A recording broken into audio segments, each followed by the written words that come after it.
before 2008, 2007, London was the biggest financial capital centre of the world, because in the city of London, the centre of London, there's a place called the City of London that has a whole different legal system.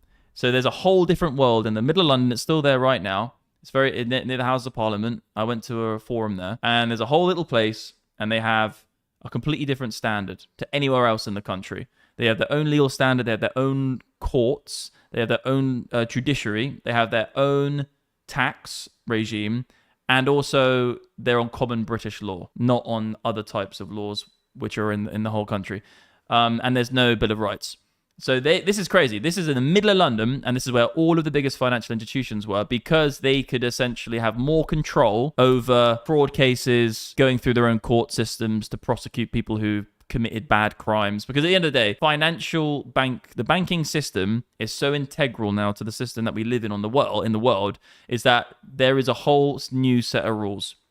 Because if something happens to the financial system, then actually everyone else in this scenario we're in, this is before Bitcoin. Do you remember? Like, this is before Bitcoin. Bitcoin isn't even created yet, so there's no alternative except this banking system and gold.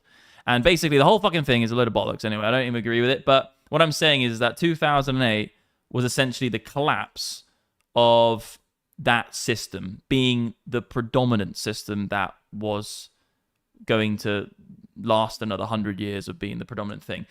That moment was a complete collapse within the central banking world, central banks and private banks, with mortgage and debt and all that kind of shit. We saw the credit crunch and the big collapse. And now, roll on 20 years, a bit less actually. Now we have lots of other different types of instruments we can use. We have crypto, we have Bitcoin, even other derivatives of gold, and the market for finance has changed a little bit.